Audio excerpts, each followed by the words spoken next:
고마우신 하나님 아버지 감사합니다.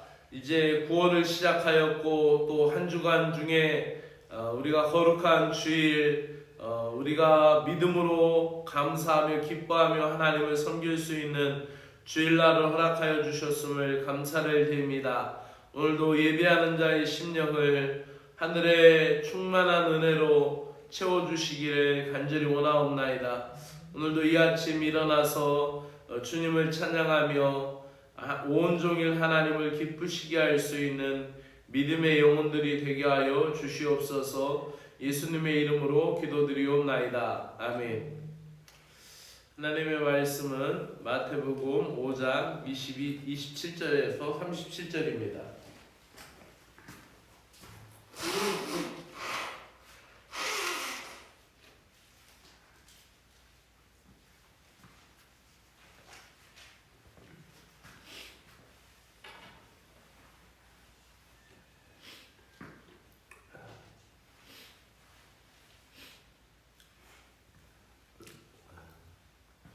계속 이어서 예수님은 살인죄에 대한 재해석을 하셨고 또 간음죄에 대한 재해석을 하셨고 또 맹세에 대한 재해석을 하십니다. 그러니까 예수님이 지금 우리에게 지적하고 있는 것은 작은 죄도 소홀히 하지 말라라는 것인데 그 중에서 이제 마음으로 짓는 죄에 대해서 얘기하는 거예요.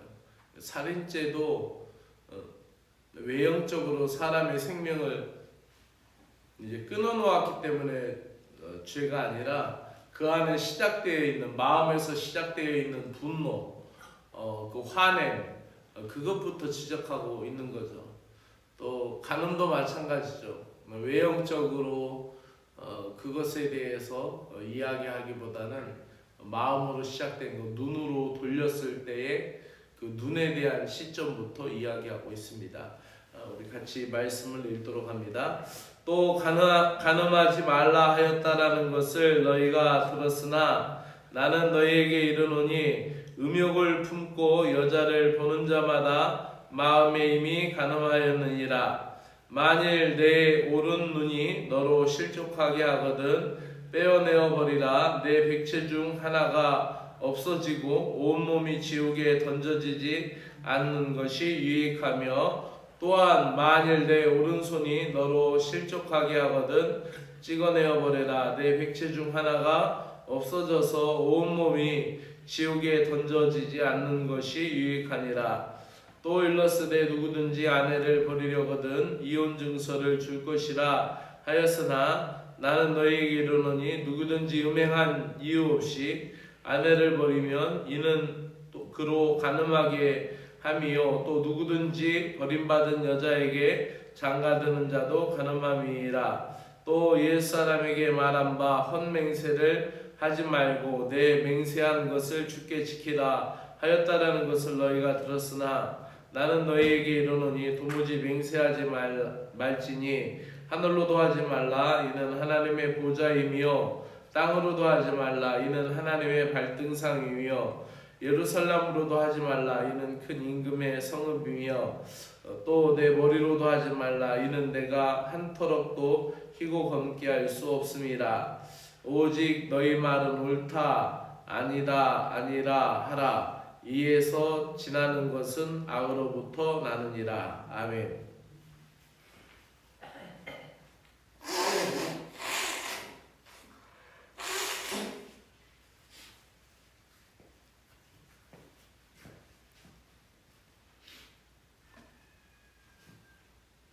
오늘은 아침에 나올 때 괜찮아서 기분이 좋다 했는데 갑자기 망가져서 그거 죄송합니다.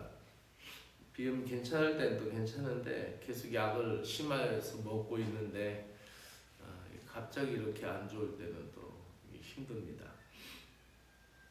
오늘 말씀 작은 죄에도 민감하라라는 거죠. 늘 하나님의 백성답게 늘 거룩하고 늘 진실하게 살라라는 말씀을 우리에게 던져주고 있습니다. 이어서 간음에 대한 죄해석을 이야기합니다. 겉으로 드러나지 않은 죄악된 동기와 욕망까지도 예수님은 죄로 여기십니다. 예수님은 간음에 대한 이야기를 하시면서 10계명의 간음에 대한 이야기가 7계명에 나와 있죠. 7계명을 다시 해석하시고 음욕을 품고 여자를 보는 사람은 이미 간음 죄를 범하였다라고 선언합니다. 눈이 간음이라는 죄를 짓게 하는 통로가 되고 손이 죄를 짓게 되는 도구가 된다면 차라리 손을 없애는 것이 영혼이 멸망당하는 것보다 낫다라고 경고합니다. 또한 이혼을 당하는 여자를 보호하기 위해서 이혼 증서를 주라는 것이 고대 율법이었습니다. 이렇게 해야 그 여인이 살 수가 있었고 또 그 정식적으로 또 그 여인이 또다시 재가를 할 수가 있었던 것이죠. 그런데 이 법을 악용해서 타당한 이유 없이 그냥 아내를 버리려는 목적으로 이렇게 이혼 증서를 써주고 했다고 합니다. 그 역시 이것은 아내를 버리는 것 자체가 간음이라고 지적하고 있습니다. 세상은 감각적인 것, 또 쾌락을 추구하고 또 부추기고 그렇게 합니다. 그런데 이 죄짓기 쉬운 이 세상에서 우리가 살아갈 때 그리스도의 신자로서 중요한 것은 마음이죠. 죄인은 없나니 의인은 없나니 하나도 없다라는 말씀 앞에서 걸릴 수밖에 없습니다. 세상에 있는 모든 남자가 다 여기에서 걸릴 수밖에 없고 넘어질 수밖에 없죠. 근데 예수님께서 우리에게 그것만큼 우리에게 하시는 말씀이 무엇일까요? 왜 우리에게 이런 말씀을 우리에게 던질까요? 우리에게 죄 짓는 눈과 손이라면 차라리 없애는 것이 낫다라는 예수님의 속뜻은 무엇일까요? 그것은 하나님의 자녀답게 정결하게 살려고 살기 위해서 노력하라라는 더 깊은 뜻이 있는 것이죠. 그래서 우리가 모든 일에 있어서 매사에 죄인인 것을 고백하지 아니할 수가 없고, 모든 일에서 하나님 앞에 하나님의 의를 구할 수밖에 없는 존재인 것을 다시 이야기하는 것입니다. 또한 이어서 맹세에 대한 재해석도 하고 있습니다. 하나님의 백성이 하는 모든 맹세는 하나님과 무관하지 않습니다. 그들이 맹세를 어긴다면 하나님의 이름도 모욕당하게 하는 거죠. 그래서 우리나라에서도 그런 일들이 크게 있었잖아요. 많은 그 청문회에서 나가서 사람들이 하나님의 이름을 걸고 진실이라고 하였는데, 그렇게 청문회에서 온 TV에 방영이 되면서까지 하나님의 이름을 내걸고 내가 하나님 앞에 맹세한다라고 이야기하면서 진실이라고 말한 그리스도인들이 그 청문회에서 거짓인 것이 밝혀질 때 많은 사람들이 함께 욕을 먹었고, 교회가 욕을 먹었고, 하나님의 영광을 가리었고, 또 복음이 쇠락하는 결과를 가져오는 모든 모습을 보게 되었습니다.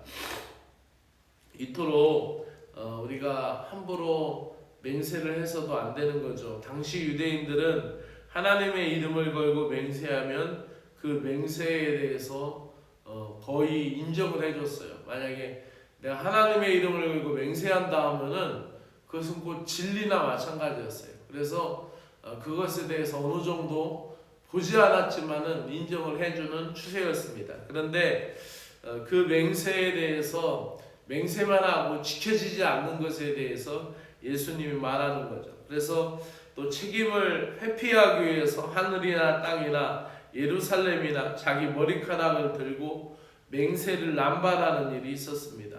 그리고 맹세를 지키지 못할 경우에는 교묘한 말로 변명하는 일들이 많아졌던 것입니다.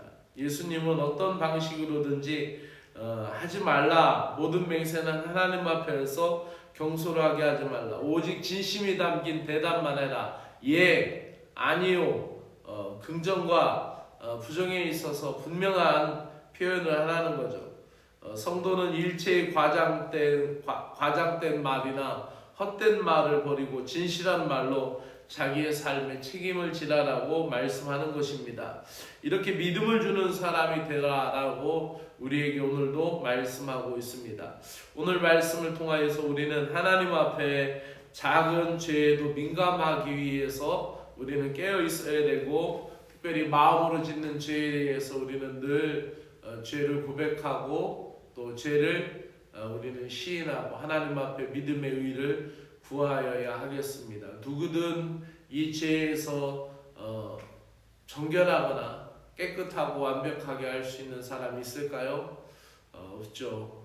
의인은 없나니 하나도 없다라는 이 말씀 앞에 오늘도 우리는 죄인인 것을 고백하고 믿음으로 하나님 앞에 나아가야 되는 거죠. 그런데 사람들은 오늘도 끊임없이 이 속마음을 드러내놓지 않고 나는 죄인이 아니다라고 이야기하고 주장합니다. 그러나 그것은 하나님 앞에 가장 교만한 영적 교만이고, 그로 인하여서 회개할 수가 없고 하나님의 은혜를 담을 수가 없고 하나님의 은혜를 누릴 수가 없게 되는 거죠. 그러므로 오늘도 하나님 앞에 진실한 마음으로 설 수 있는 저와 여러분들이 되기를 원합니다. 기도드리겠습니다. 마음과 생각을 감찰하시는 하나님, 아버지, 하나님이 보시기에 정결하고 순전한 자녀로 우리의 자신을 지키기로 합니다. 또 헛된 맹세로 교묘한 변명을 하지 않게 하시고 언제라도 유혹에 넘어갈 수 있는 저희들을 붙들어 주실 하나님만 바라보게 하여 주시옵소서. 오늘도 주일 예배 공동체를 복되게 하시고 거룩하게 하시고 오늘도 예배를 찾는 주 하나님의 백성들에게 풍성한 은혜를 주시옵소서. 예수님의 이름으로 기도드리옵나이다. 아멘. 하늘에 계시는 우리 아버지여, 이름이 거룩